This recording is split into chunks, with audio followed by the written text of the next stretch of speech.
Avec Excel 2007, vous pouvez créer des graphiques professionnels plus rapidement et facilement. Les graphiques facilitent la comparaison et l'analyse des données grâce à une présentation visuelle. Ce graphique compare les ventes des employés par mois, montre comment chaque employé se place par rapport aux autres, ainsi que le classement de chacun d'eux pour le trimestre.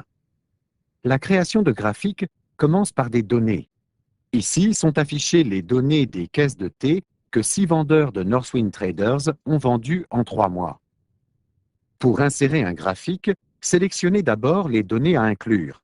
Cliquez ensuite sur l'onglet Insertion et dans le groupe Graphiques. Et notez le large choix de graphiques proposés.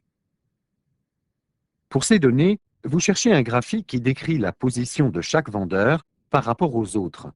Un graphique à colonnes groupées fera l'affaire. Excel crée aussitôt le graphique avec les données choisies et l'insère dans la feuille de calcul. Les données de chaque vendeur figurent dans 3 colonnes distinctes, une par mois. À gauche du graphique, Excel crée une échelle pour vous aider à convertir les hauteurs des colonnes en nombres. Voici l'axe vertical, appelé aussi axe des valeurs ou axe des Y.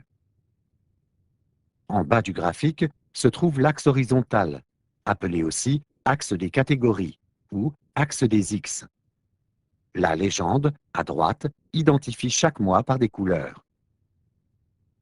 Ce graphique montre clairement le classement des vendeurs, mois après mois. Vous voyez, Marie Dubois a la meilleure vente de thé en mars et Olivier Renaud affiche la plus faible en janvier. Vous pouvez personnaliser le graphique à l'aide des outils de graphique.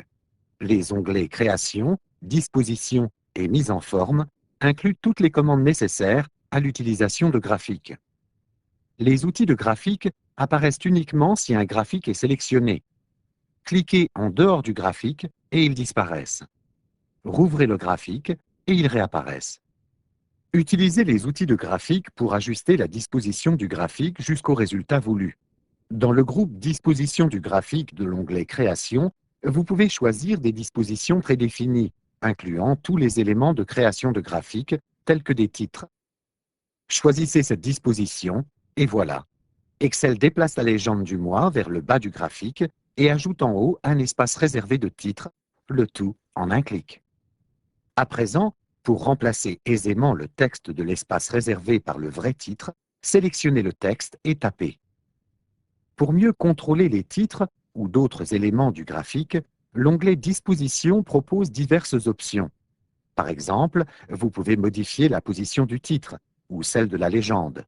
Cette disposition est acceptable. Continuons donc en modifiant le jeu de couleurs du graphique. Gagnez du temps sur la mise en forme de votre graphique en choisissant un style de graphique sous l'onglet Création. Pour afficher plus de styles, cliquez simplement sur Autres et choisissez le style qui plaît à votre public et permet de faire passer votre message. Continuons et regardons à présent l'onglet Mise en forme. Cet onglet, vous vous en doutez, comprend des options de mise en forme. Avant, toutes les modifications de création étaient appliquées au graphique tout entier. Avec l'onglet Mise en forme, vous pouvez mettre en forme des éléments individuels dans votre graphique. Et à l'aide des galeries déroulantes, comme celle-ci pour le remplissage de texte, vous pouvez prévisualiser les options de mise en forme directement dans le graphique Excel, sans cliquer sur rien.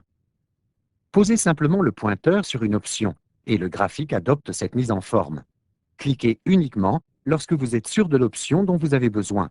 Vous éviterez ainsi de perdre du temps à annuler ou réappliquer différentes mises en forme. Ce graphique est acceptable, mais un autre type faciliterait la comparaison des informations. Examinez davantage les types de graphiques. Cette fois, essayez avec le type de graphique colonne empilée. Les ventes de chaque employé sont désormais regroupées en une colonne divisée par mois. Cela peut faciliter la comparaison des performances d'un mois et permet de vite savoir qui a vendu le plus de thé sur le trimestre entier. Vous pouvez aussi poser le pointeur sur la section d'une colonne pour afficher les chiffres réels du mois concerné. Une fois votre graphique achevé, vous pouvez l'enregistrer en tant que modèle avec l'option « Enregistrer comme modèle ». La même structure de graphique peut ainsi être réutilisée à l'infini. Ouvrez la galerie de graphiques et cliquez sur la catégorie « Modèle ». Et voici le modèle. Vous pouvez même l'utiliser dans d'autres programmes Office, tels que Word 2007. Le voici dans la galerie de graphiques Word.